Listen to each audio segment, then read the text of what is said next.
Assalamualaikum warahmatullahi wabarakatuh. Radio Asa FM, sambung Selaksa Asa Indonesia. Kembali lagi hadir di Selasa sore bersama Mbak Ayu Mustika Sari di acara Bincang Sehat bersama dengan Bulan Sabit Merah Indonesia Kota Blitar di edisi hari Selasa tanggal 17 September tahun 2024. Dan insya Allah sampai dengan nanti jam 4 Mbak Ayu akan menemani Sobat Asa yang mau tanya-tanya ke narasumber juga boleh.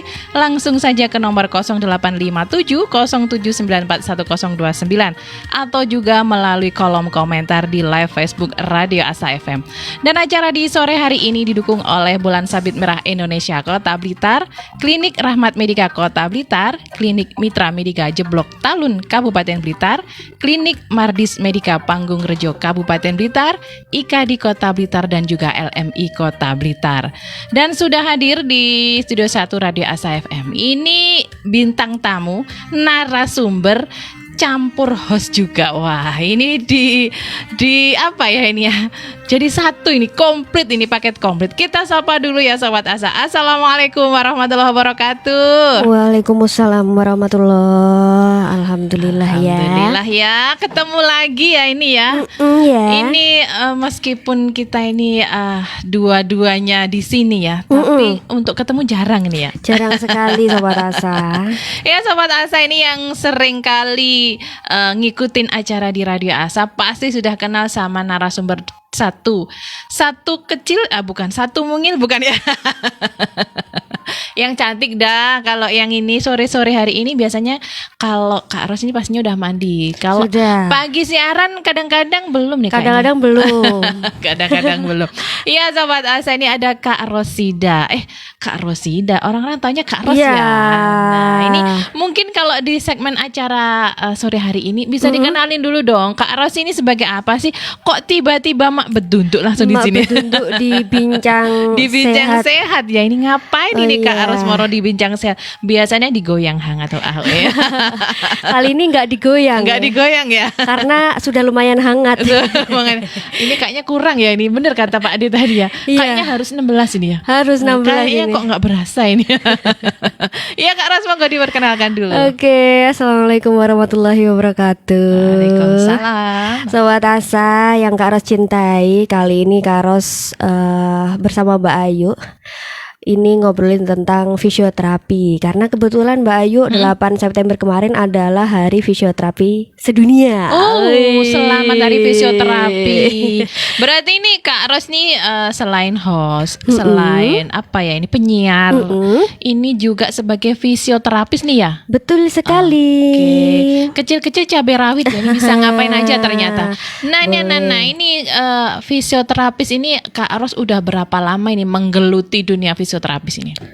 Wah, ini mulai kapan ya? Nah, kurang lebih dah berapa? Kurang lebih dari tahun 2018. Oh, sudah lama ya ternyata 18. ya Sobat Asa ya. Iya, betul sekali. Dan fisioterapis itu sendiri apakah hanya pijat memijat? Waduh, ini mitos ya. atau fakta ya pijat memijat ini ya. Dan kemudian apa harus ada pelatihannya kah? Atau harus ada sekolahnya? Atau harus ada pendidikannya ini kira-kira untuk fisioterapi sendiri? Oke Mbak Ayu, jadi fisioterapis ini adalah sebuah profesi tenaga kesehatan Sobat Asa, di mana teman-teman fisioterapis ini membantu masyarakat dalam mengoptimalkan fungsi dan gerak. Jadi pasien-pasien yang memiliki gangguan pada fungsi dan gerak, jadi misalkan geraknya bermasalah atau fungsi tubuhnya bermasalah, bisa minta tolong fisioterapis untuk membantu. Terus apakah bisa didapat dengan kursus? Wah, itu sayangnya tidak bisa. Tidak ragu-ragu dijawab tidak bisa Mbak Ayu. Langsung ya tidak bisa. Jadi kalau dan ini lumayan gencar banget ya teman-teman fisio law. Itu hukum, jadi ada bidang hukum yang ada di fisioterapi itu cukup gencar menjaring tenaga-tenaga lain mungkin yang memakai kata-kata fisioterapi yang non pendidikan ya. Jadi tidak bisa, intinya tidak bisa didapat dari kursus begitu. Otodidak tidak bisa. Jadi ada teman-teman yang sekolahnya D3, D4, S1 profesi, S2, S3. Bahkan kalau di luar negeri itu yang bisa buka plang itu yang doktor, yang S3.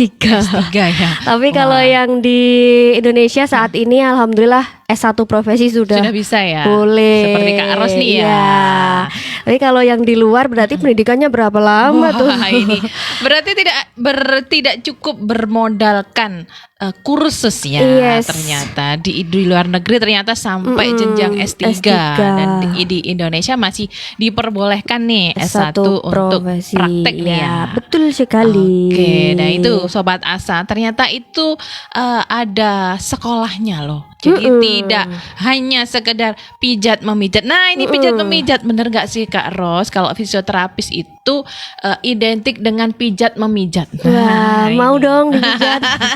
Ini bener gak sih ya? Jadi salah satu metodenya jika diperlukan memang bisa kita kasih relaksan jika perlu. Tapi kalau tidak perlu ya metode yang lain, banyak sekali yang lebih efektif untuk sebuah kasus ya Sobat Asa. Tapi kalau memang relaksan butuh ini ya ada sih. Ada memang ada kan, ada sendiri. Jadi sepertinya memang tidak boleh dicampur deh. Yes. Ya. Dan pijat memijat itu kalau kita bikin materi bisa satu materi sendiri karena banyak banget tekniknya, arahnya beda banget ternyata sama yang biasa kita tahu sebelum ini. Oke, benar-benar. Ini kalau ngomong sama narasumber yang juga host ini enak nih, renyah gitu lah. Jadi kalau ngomong itu bisa nyambung terus gitu loh. Gimana Mbak Ayu, pernah duduk bersama yang susah? Saya juga pernah. Itu yang keringat dingin bukan narasumbernya, kitanya. Iya pastinya. Pokoknya kalau kita ngobrol ini enak, jadi santai, nggak hanya bincang sehat, bincang santai juga ya Kak Ros. Iya. Oke, nah sore hari ini tadi kita kan di temanya sih, tema yang sudah muncul di flyer tadi kan tentang fisioterapis pada lansia. Nah ini terkait sama lansia nih Kak Ros. Ini kan memang kalau saya sering dengar nih ya, jadi lansia itu memang identik sih, tidak semua, cuman rata-rata identik dengan sering mengalami kekakuan sendi, kemudian kalau jalan agak susah dan sebagainya. Dan ini kayaknya masuk deh di temanya Kak Ros ini yang mau ngobrolin tentang lansia. Ini apa aja sih Kak Ros? Monggo bisa dijabarkan. Siap. Lansia itu seperti yang kita tahu Mbak Ayu ya, yang sudah usia 60 tahun ke atas. Oke, 60 tahun ke atas. Dan itu tidak bisa kita elakkan, mungkin nanti kita juga lansia juga. Tapi Kak Ros ngomong-ngomong ini ya, seumuran saya ini juga bisa berasa lansia loh Kak Ros. dalam tanda kutip ya. Ya karena kayak berasa tulang-tulang, kemudian alat gerak kita juga sering kali mengalami bukan capek sih sebenarnya, masalahnya juga hampir dengan lansia. Jadi para lansia yang sehat, seger buger tanpa mengalami permasalahan seperti ini hebat ya. Karena sekarang banyak sekali, bukan lansia, ini apa namanya? Remaja jompo ya ini kalau bahasanya sekarang ini remaja jompo. Ini kayaknya nggak hanya lansia aja yang harus dengerin sore hari ini ya. Remaja jompo juga boleh. Ini yang sukanya mageran, main HP aja, scroll HP, scroll di main TikTok apa segala macam, bisa ini dengerin ini. Efeknya kayaknya sama deh. bisa masuk. Sebenarnya saya pilih tema ini karena memang lansia ini memang qadarullah, memang ada penurunan gerak dan fungsi. Tapi sekarang ya yang remaja-remaja jompo ini karena gaya hidup dan macam-macam jadi kayak gitu juga. Jadi gimana ini? Masuk semua nih kayaknya. Oke. Ini kita ngobrolin lansia dulu Mbak Ayu. Lansia itu sebenarnya dibagi menjadi dua kategori, potensial dan non potensial. Nah, yang potensial ini yang bisa menghasilkan jasa, bisa masih mencari pencaharian kayak gitu ya. Nafkah ya. Atau yang bisa masih tanpa bantuan keluarga masih bisa melakukan aktivitasnya. Nah, yang kedua adalah lansia non potensial. Jadi mandiri gitu ya. Yang potensial mandiri. Yang non potensial ini yang menggantungkan kehidupannya ke kerabatnya atau orang terdekat. Jadi untuk hari ini kita membahas tentang lansia potensial. Oke, siap. Iya, yang secara qadarullah, yang secara fisiologis memang mengalami penurunan fungsi dan gerak begitu. Jadi apa saja sih permasalahan yang memang terjadi pada lansia secara umum? Mungkin ada beberapa aku nggak gitu, tapi dari penelitian memang dijabarkan beberapa permasalahan ini memang terjadi pada lansia. Yang pertama adalah gangguan pendengaran. Nah, ini bukan ranahnya Kak Ros, tapi bisa mempengaruhi proses latihan. Oh iya, SDRN tadi ya kata Pak. Ya, oke. Sudah rungol ya. SDRN ini ya. Dan bener, itu pasti kebanyakan lansia mengalami ini, Sobat Asa. Yang kedua adalah gangguan penglihatan. Sebentar. Tentang gangguan pendengaran ya. Saya rasa untuk beberapa jangka waktu selanjutnya bukan hanya lansia saja yang mengalami gangguan pendengaran. Betul sekali. Apalagi di wilayah Blitar. Ya benar. Malang Selatan. Betul sekali. Ini Agustus ini banyak sekali. Nggak hanya Agustus, sampai September pun masih ada ya Kak Aris ya. Ya benar-benar. Nggak hanya pendengaran manusia juga ya, itu istilahnya pendengaran hewan juga bisa ya, ataupun sampai juga rumah-rumah itu mengalami gangguan nerek ya itu ya. Oke. Nah itu ya permasalahan yang terjadi pada lansia. Yang kedua gangguan penglihatan, pastilah. Yang ketiga adalah penurunan sistem kekebalan tubuh. Oh iya, gampang sakit. Karena udara dingin gitu gampang cas. Benar. Yang selanjutnya gangguan pola tidur. Jadi mungkin Sobat Asa yang mungkin usianya sudah 60 tahun ke atas, jika mungkin tidurnya dalam sehari akumulasi 4 jam itu sudah dikatakan tidur normal, Mbak Ayu. Oh, normal ya iya, segitu ya. Okay. Soalnya ya memang sudah sepuh ya. Kadang-kadang saya tuh malam nggak bisa tidur, bisanya 1 jam aja. Lah siang bisa napa mboten, Mbah? Ya bisa, pagi lah wes. Apa 4-5 jam sudah dikategorikan tidak kurang tidur. Iya, memang banyak ya, saya mendengar juga para lansia itu memang mengalami kesulitan tidur. Jadi ternyata memang karena ini ya salah satunya. Oke, jadi malam hari memang mengalami susah tidur ya. Tapi kadang-kadang pagi setelah subuh itu ya Kak Ros, itu kayaknya nikmat sekali. Dan tapi itu, juga nggak bisa lama sih ya kalau para lansia itu ya. Pokok akumulasi 4-5 jam itu sudah tidak dikategorikan gangguan tidur. Wis memang lumrah seperti itu. Iya benar. Kalau kita mah segitu kurang ya. Kurang 8 jam ya. 8 jam aja kadang-kadang masih kurang itu ya. Wah, ini tamak emang ini ya. Oke. Selanjutnya adalah menurunnya fleksibilitas, Mbak Ayu. Yang secara otomatis menurunnya fleksibilitas ini mengakibatkan lansia kurang gerak. Ini bukan hanya lansia ya berarti ya. Iya Kak Ros, ini kayaknya temanya ini masuk buat semuanya deh. Ya, menurunnya fleksibilitas itu apa Mbak Ayu ya? Kalau saya bilang itu yang biasa dipakai untuk aktivitas yang apa ya istilahnya? Intinya malah nggak pati gerak ya. Nah ya, yang itu biasanya bisa normal terpakai istilahnya seperti itu. Jadi ada penurunan lah istilahnya seperti itu. Secara teori sebenarnya karena dijelaskan sel pada ligamen itu penyambung tulang dan tulang, itu kolagennya menurun karena usia. Jadi elastisitasnya menurun, intinya begitu. Kalau dulu saya pernah dengar, karena kita orang awam ya, kita pernah dengar itu semacam kalau Kak Ros bilang kolagen, kalau orang-orang itu bahasanya itu minyaknya. Nah, minyaknya itu kayaknya berkurang. Jadi antara ketemu tulang dan tulang itu harusnya ada minyaknya, karena minyaknya itu habis dimakan usia. Jadinya kena gesekan itu mengalami atau muncullah respon nyeri dan sebagainya. Betul. Berarti itu kata-kata orang awam bener gitu Kak Ros ya. Minyak itu. Bukan ya? Itu dalam rumput Jepangnya Mbak Ayu.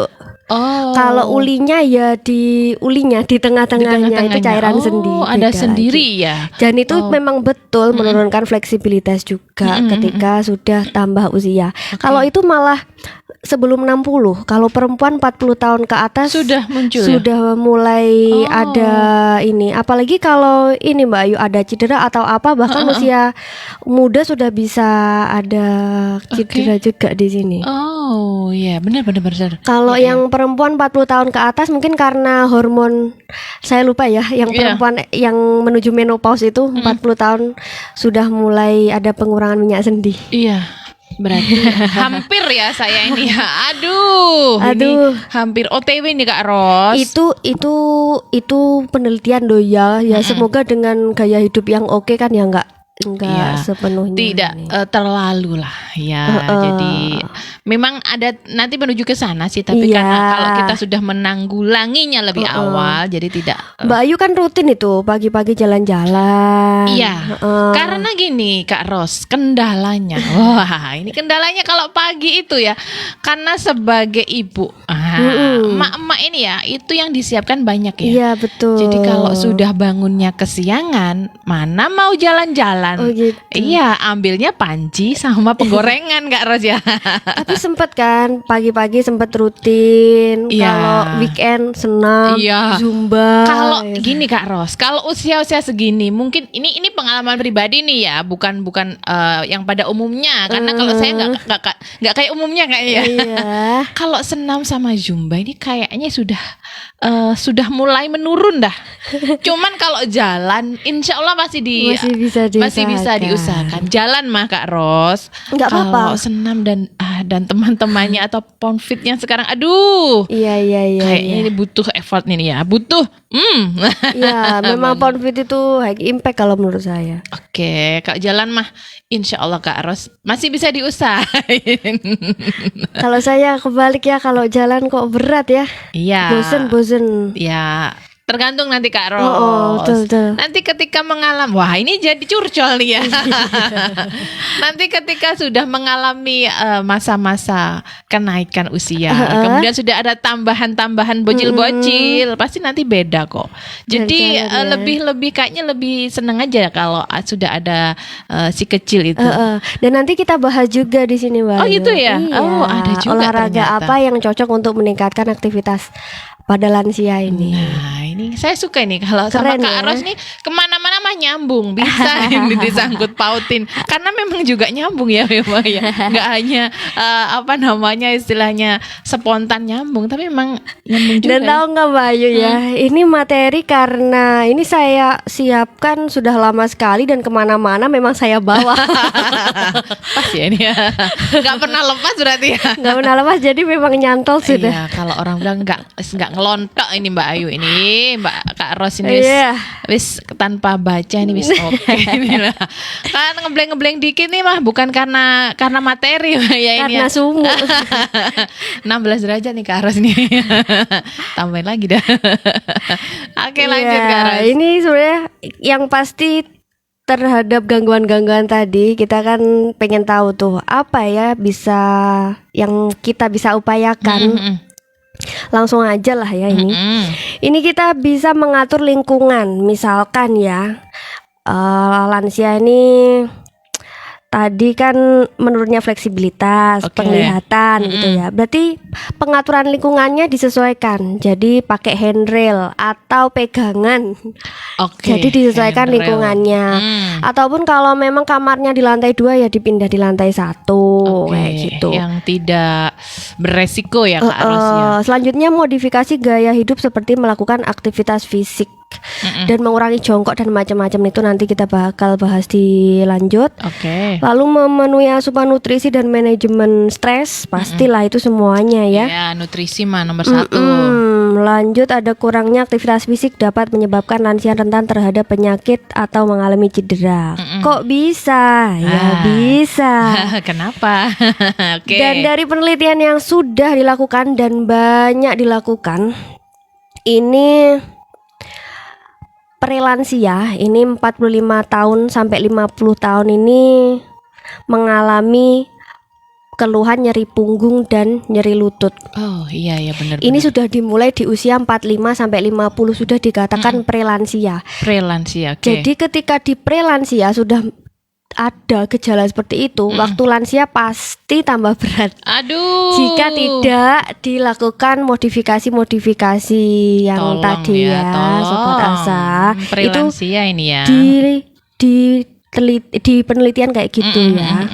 Kalau sekarang belum prelansia udah ngalamin, siap-siap ya prelansianya tambah berat, lansianya juga tambah berat. Oke. Dan ternyata dari penelitian yang saya baca selanjutnya yang paling baru, ternyata 80% sakit punggung itu dikarenakan oleh stresor. Oh, Kok bisa ya? Saya juga bingung juga awalnya. Apa hubungannya stres dengan sakit punggung? Nah itu, tapi ternyata 80% ketika pasien sakit punggung ditanya oleh peneliti, ternyata memang ada stresor yang melanda. Mungkin kalau saya baca-baca ada beberapa peneliti yang kasih poin ketika stres itu otomatis posisi badan meringkuk dan meringsek. Oh iya, melengkung gitu ya. Iya, tapi enak sih memang ya. Tapi hormonal dan macam-macam membuat sakit punggung itu tambah terasa dan berasa. Berat. Oke. 80% loh Sobat Asa, itu seperti tidak Iya. tidak Paling mungkin. banyak ya ternyata ya. Iya. Faktor yang paling banyak ternyata dari situ, dari stres. Ini lanjut apa iklan dulu Mbak? Lanjut aja dah. Kita udah mulai jam segini. Siap, sedikit lagi ya waktunya. Iya. Kita pepatkan aja. Yang pertama yang bisa kita lakukan adalah latihan keseimbangan. Karena pasti ketika ada keluhan sakit punggung, sakit lutut yang banyak dialami lansia, pasti jalannya jadi tidak seimbang. Buktinya jalannya jadi tidak bisa di garis lurus atau harus rambatan, itu sudah menandakan ada gangguan keseimbangan. Iya, biring-biring gitu kalau bahasa sini ya. Kak. Caranya gimana Mbak Ayu? Cara latihan keseimbangan, berjalan di garis yang lurus, di tackle tuh juga bisa dengan tandem. Kaki yang satunya di depan kaki yang satunya gitu terus. Oh, jadi kayak lurus. semacam gini ya? Yes, Oke. tandem begitu. Selanjutnya kita bisa latihan kebugaran selain latihan keseimbangan. Yang pasti deep breathing atau latihan nafas itu sebelum kita lakukan latihan apapun kita bisa melakukan deep breathing. Caranya satu tangan di dada, satu tangan di perut. Gini ya Kak Ros ya. Oke. Terserah kanan kiri terserah. Nah 4 detik kita inhale atau tarik nafas sampai perutnya menggembung. Oh, tarik nafas perutnya gembung ya Kak Yes. Ros. Oke. 2 detik ditahan dan 4 detik dilepas sambil mulut kita mencucu Sobat Asa. Jadi 4 detik tarik nafas, 2 detik tahan, 4 detik pelepasan dengan mencucu. Itu fungsinya untuk melebarkan jalan nafas, relaksasi juga bisa, mengeluarkan udara-udara yang tertahan di paru-paru, alveolus dan macam-macam. Panjang nanti ya. Iya.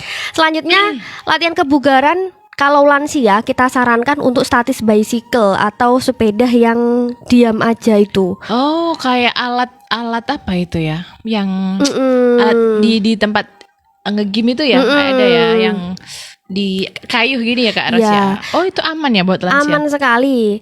Dan diatur nanti bebannya. Tapi gimana Kak Ros, misalkan saya masih bisa sepedahan biasa dan kaki saya tidak ada masalah, yang problem hanya punggung dan mungkin bahu gitu.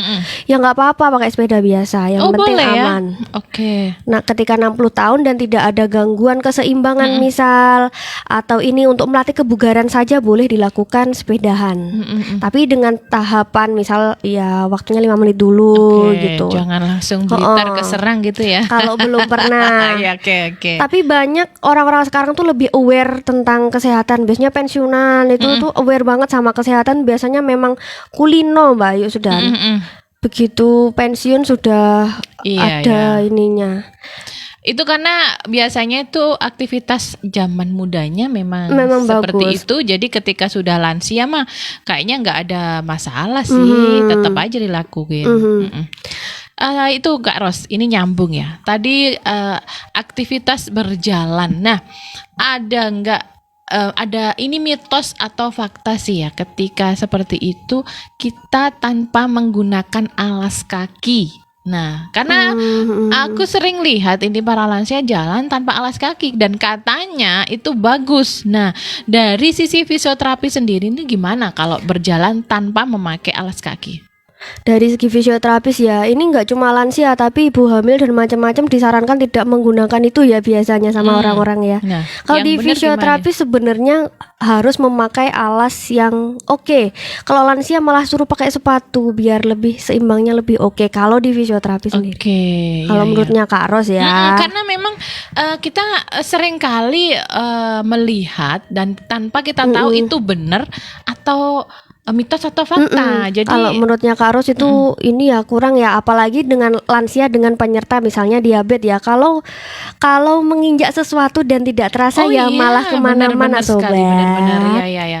Saya jadi teringat benar-benar sekali. Jadi memang kalau beberapa pasien diabetes memang ada yang mengalami mati rasa ya. Iya. Jadi ketika berjalan tanpa memakai alas kaki ternyata kena berbatuan dan nggak tahu kalau lecet dan sebagainya malah jadi tambah panjang nanti ya.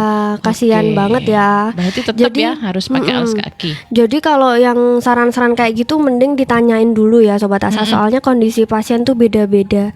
Apalagi kalau pasien diabetes malah disuruh di jalan di batu-batu, kasihan banget.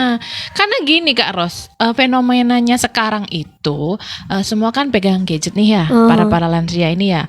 Kemudian dapat informasi kesehatan langsung ada di grup WA, langsung share langsung diikutin. Nah, tanpa tahu ini bener nggak sih? Nah, itu loh Kak Ros yang sering terjadi sekarang nih. Nggak hanya di anak-anak muda ya, di lansia juga sama. Makanya mungkin dengan media seperti ini ya, kita jadi lebih tahu, nambah wawasan juga mana yang benar, mana yang harus kita ikuti dan kita tinggalkan, seperti itu ya Kak Ros ya. Bahkan untuk ibu hamil pun kalau orang-orang bilang ya harus lepas sandal juga, padahal panas bos. Iya.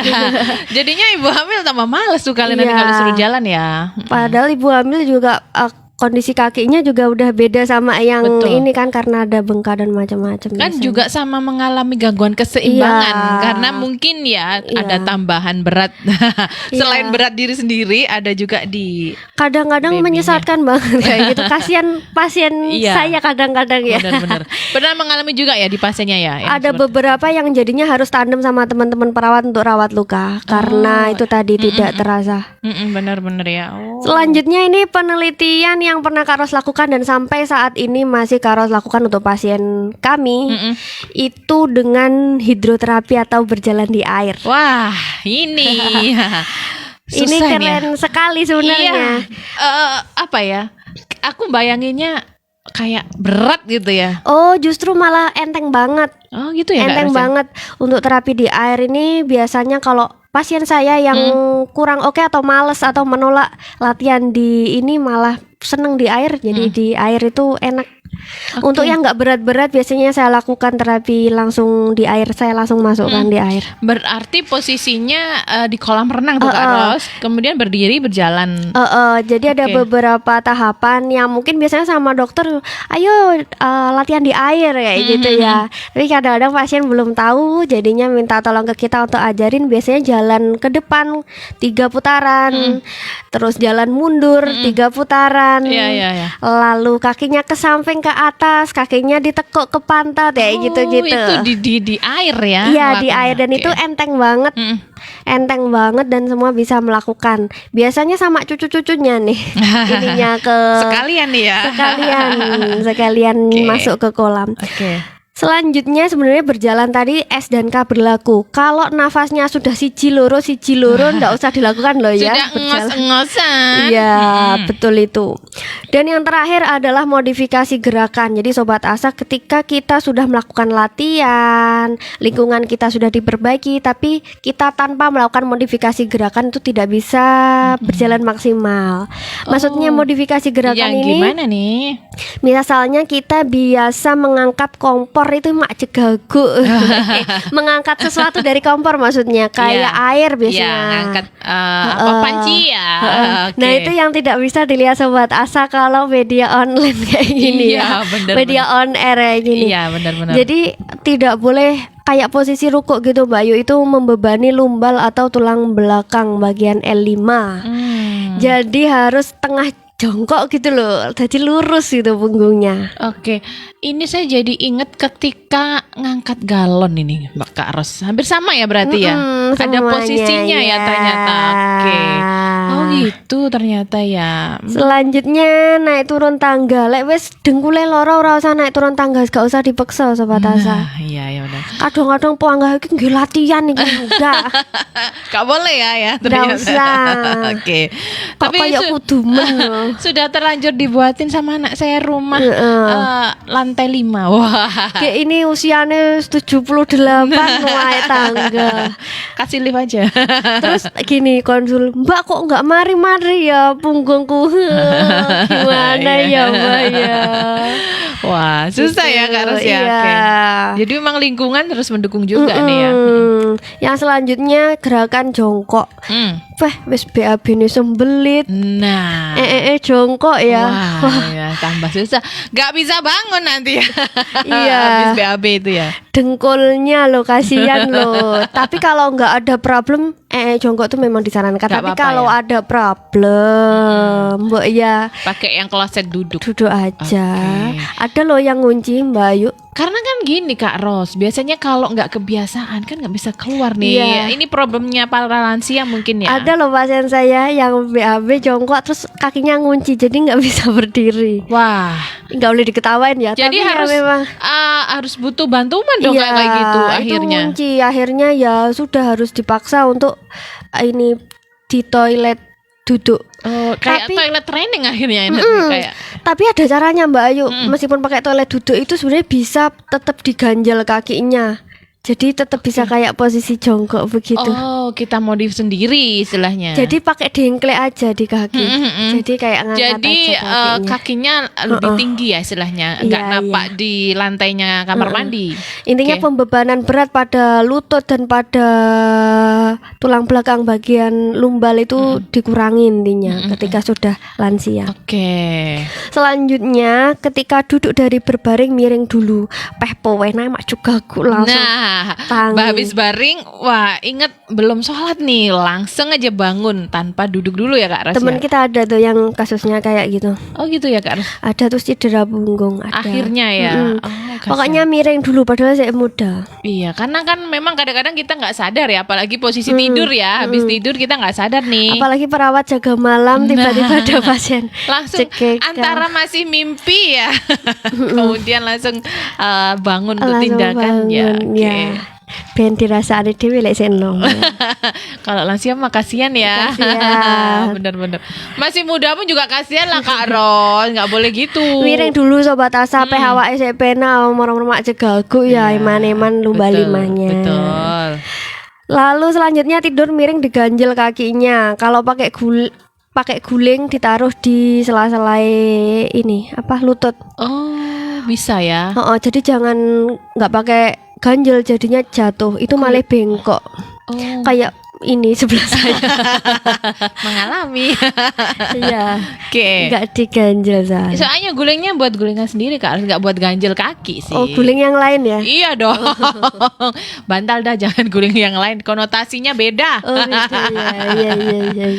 Oke. Selanjutnya yang terakhir atau mungkin bisa ditambahin sendiri nanti tapi ini secara umum ini harus duduk di tempat yang rata. Duduk di tempat yang rata. Berarti kalau yang empuk-empuk itu kan kayaknya Kalau empuk tapi rata kanan dan kiri, Oh, pantat iya, kanan dan iya. kiri nggak apa-apa. Tapi kalau yang empuknya yang sudah nah sponnya udah tipis itu Pak kan. De ini diganti ya berarti kursinya ini ya. Wah, Melesek wah satu. melesek ke kanan kiri Iya. mah ini. Ini bukan diganti Kak Ros. Oh gimana? Lem biru, Oh. lempar beli baru. Oh, iya. Enggak aman, masih kursi di radio ini masih aman. Jadi Iya, ada yang sofa mungkin biasanya yang udah melesek salah betul. satunya Karena tapi sponnya ya Kak Ros ya. tetap dilinggui wae. Nah, itu mencetuskan ischialgia, bisa saraf kejepit, bisa wah serem-serem lah. Oke, Kak Ros, ini kan tadi kursi ya Kak Ros bilangnya.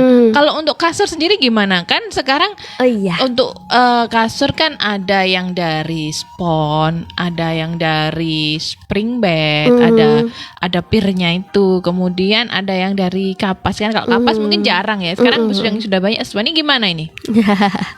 Jadi promosi nanti ya kalau harus bilang ya.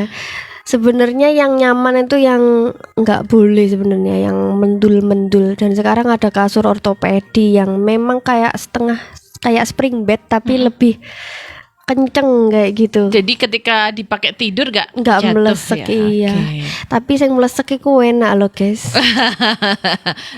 Kan enak belum tentu sehat Kak Ros. Iya. Belum tentu aman, belum tentu sesuai dengan kesehatan. Tapi ini Mbak Ayu, ketika saya tanya kepada pasien-pasien saya yang lansia, ini ternyata mereka lebih nyaman tidur pakai yang kapuk lagi, papan lagi, gitu. Saya juga nggak paham memang beneran nyaman apa beneran worry ya untuk kesehatan mereka. Mungkin kalau orang lansia ya, mungkin karena sudah kebiasaan dari dulu. Jadi ketika mengubah kebiasaan di tengah-tengah usia kan juga susah. Mungkin ini beberapa pendapat sih. Kemudian yang kedua mungkin kalau kapas itu yang pernah saya alami sih ya, kapas itu kan cenderung rata Kak Ros. Iya. Jadi ketika tidur tuh nggak mentul-mentul. Tapi ada juga sih beberapa pasien ketika bukan pasien sih, lansia deh kalau saya bilang. Ketika memakai kasur yang pakai kapas itu tambah sakit badannya. Makanya kan ini juga beda-beda. Jadi intinya yang agak landai dan lurus sebenarnya disarankan. Harus pakai yang seperti itu ya. Kalau lebih bagus lagi memang yang ortopedi untuk lansia. Oke. Cuma ortopedi itu katanya mahal banget. Katanya loh ya. Memang kalau untuk kesehatan itu biasanya gitu Kak Ros. Iya, terus kita nanti gimana Mbak Ayu? Ya kita berdoa saja semoga kita sehat terus. Jadi nggak harus pakai kasur ortopedik, cukup pakai kasur yang sponnya masih rata. Kadang-kadang di bursak diperlak itu juga bikin jadi rata loh Mbak Ayu ya. Iya toh? Benar. Kalau ibu-ibu betul. Kan kita mengalami prinsip ekonomi Kak Ros kalau emak-emak itu. Iya, jadi tetapi di bursak itu karena kan kalau di bursak itu kan istilahnya semacam dimampatkan nih. Kemudian dibungkus lagi sama semacam kain yang bagus itu. Akhirnya kan jadi padat tuh. Cuman memang nggak bisa tahan lama. Mungkin 1-2 tahun lah, tapi nggak apa-apa sih. Itu yang kain, tapi kalau yang perlak jauh lebih lama lagi itu. Ini pengalaman juga, karena kalau emak-emak itu prinsipnya ekonomi. Iya. Dan itu memang kaku banget kah? Ya, betul. Nggak penak kasurnya, tapi itu yang bagus ya. Kadang-kadang memang kita istilahnya? Di Mbak Ayu bursak tuh ya kayaknya ya itu. Oh, yang di mana ini? Yang di depan TV itu ya. Oh, itu sudah lem biru. Oh. Karena itu sudah bolong-bolong itu Kak Ros ya. Sudah tidak bisa terpakai itu Kak Ros. Wah, ini kenapa Kak Ros sampai tahu depan rumah TV saya? Wah, karena saya ini juga pasiennya Kak Ros ini Sobat Asa. jadi Kak Ros itu tukang belusukan ke rumah-rumah. Jadi tahu nih mana-mana tempat yang ini nggak sesuai nih sama standar SNI nih. Kayak gitu. Sobat Asa. Tapi pasien saya ada loh yang sampai wah ini nggak sesuai beli waduh. Loh, gak apa-apa mah itu kan namanya orang berduit ya. Boleh-boleh aja sah aja nih Kak Ros. Ya nggak apa-apa yang bagus itu ya. Aja ngerungokne fisioterapis. Bener. Jadi arahan dari fisioterapis itu langsung dipakai nih sama pasien ini. Kan juga seneng Kak Ros kayak gitu. Jadi wah ini ada benernya juga. Tapi kaget juga ya. Iya. Ini ternyata fisioterapisnya juga bisa kaget ya ini pasiennya bisa wah ada effort nih untuk kesembuhan ini ya. Nah ini aduh sampai habis ini suara saya. Nggak ada jeda iklan. Iya. Kalau ngomongkan bincang sehat sama narasumber yang bisa kemana-mana, nyambung kemana-mana, saya nggak akan kasih jeda kok Kak Ros. Nggak apa-apa ya? mah, biar sampai kering itu tenggorokannya. Iya Sobat Asa ini yang sudah gabung di live Facebook, terima kasih ya. Ini ada Kak Trimukti ini yang sudah setia menonton dan menemani. Kemudian juga ada Pak Gede, ini tadi sudah ngojek ini Kak Ros dari mana ke mana kembali lagi ke sini ya untuk memantau live YouTube dan Facebooknya ini ya acara sore hari ini. Juga ada Kak Syamsul Hidayah, terima kasih ya. Ini Kak Syamsul juga selalu rutin ini ya. Rutin mendengarkan bukan mendengarkan sih ya kalau di Facebook ya, Menonton. menonton sekaligus mendengarkan acara-acara di Radio Asa. Kak Ros, wah Dalam. ini nggak terasa ini Kak Ros, sudah jam 4 lebih. Saya tadi bilang ke Sobat Asa sampai jam 4 nih. Ya. Ternyata jam 4 lebih nggak apa-apa dah. Oke, dan kita tadi kan ngomongnya sebenarnya tentang lansia ya, dan ternyata kita melebar kemana-mana, dan mungkin ini ada closing statement dulu dari Kak Ros terkait tema kita di sore hari ini. Apa Nggak ya? menutup kemungkinan untuk lansia aja loh Kak Ros, kan tadi tak lihat-lihat, tak dengarkan apa yang Kak Ros sampaikan itu untuk usia remaja ke atas dah menurut saya. Moga Kak Ros closing statementnya Apa ya Sobat Asa ya? tentang fisioterapis, gerak-gerak pada jiwa-jiwa mager lansia jompo, remaja jompo tadi Kak Ros mungkin Iya. kan. Oke. Oke, sekarang itu teman-teman nggak peduli tua muda ya, ternyata pola gerak kita tuh mempengaruhi keadaan kita di esok hari. Jadi penting banget ya gerak, wes gerak dulu. Salah bener ya nanti lek cedera ya ditambani. Oke, benar. Buat Sobat Asa, kalau ada cedera jangan lupa ke fisioterapi. Di Blitar Kota banyak sekali teman-teman yang buka. Di Blitar Kabupaten juga mulai ada, ataupun bisa mengakses konten-konten edukasi fisioterapi. Ojo sembrono Sobat Asa, ketika sembrono, ketika ada tidak ditambani sesuai ininya itu Benar. kemana-mana Sobat Iya. Asa. Ya Oke. itulah pesannya Kak Res. Banyak-banyak baca literasi, ojo iku aja. Iya. Kayak Cok, yang ikut aja. tadi. Iya benar-benar. Kayak tadi jalan disuruh nggak pakai Alas sepatu, nah kaki, itu kan kasihan benar-benar. lansianya. Jadi istilahnya pilih lah Hana. Iya betul. Pilih-pilih informasi yang tepat, dan tanyakan kepada orang yang tepat juga ya Kak Ros ya. Jangan asal share, dapat Iya. langsung share dan ternyata Iya. menyesatkan itu Sobat Iya, Asa. betul sekali. Terima kasih ya Kak Ros Sama-sama, ilmunya. Mbak Ayu. Nanti harus bisa tebar-tebar ilmu lagi ya nanti Terima di kasih. Bincang Sehat. Ini pastinya kan terkait fisioterapis nggak hanya lansia aja, nanti mungkin bisa juga tema-tema yang lain karena tentang gerak itu luas. Nah, Luas banget. luas sekali, dan dimanapun kapanpun juga orang-orang manusia bukan orang-orang aja ya, manusia itu mengalaminya ya, baik usia yang muda kayak tadi kita ngomongin lansia, ternyata merembet ke remaja juga Iya. karena pola aktivitas setiap harinya ternyata keliru, kurang bener Nah bahkan istilahnya. sekarang yang terapi tuh anak-anak kuliah banyak banget. Nah, bener kan? Karena sekarang sudah tidak hanya para lansia aja yang mengalami kekakuan, Iya iya. remaja-remaja juga. Dan ternyata tadi Kak Ros juga sudah berpesan, kalau ada masalah dengan alat gerak kita, alangkah bijaknya mendatangi profesional yang tempat-tempat yang sudah profesional atau tenaga-tenaga ahli yang sudah mempunyai pendidikan, izin dan sebagainya. Karena tidak semua tempat pengobatan ataupun alternatif ya yang tidak sesuai dengan kaidah medis, mungkin seperti itu ya Kak Ros. Jadi tadi sudah disampaikan di kota, di kabupaten sudah ada fisioterapis bertebaran. Tapi kembali lagi ya itu terserah pasien ya mau Oke. kayak gimana. Tapi kan sebagai praktisi kesehatan, Yoi. Kak Ros juga harus dong memberikan arahan yang benar. Iya dong. Tadi tidak asal pijat memijat. Iya. Kalau butuh fisioterapi bisa langsung ke kliniknya kita di Klinik Rahmat Medika Kota Blitar yang beralamatkan di Perempatan Karangsari, Jalan Cemara 26. 9. Wih Ini ada ini bisa ketemu Kak Ros di situ. Ya. Kalaupun tidak bisa ke sana, bisa juga dipanggil ke rumah ya Kak Ros ya. Wah, ini selama persediaan Selama masih ini edisi terbatas kalau yang datang Iya. ke rumah ya, tapi bisa juga datang ke klinik lah intinya. Iya.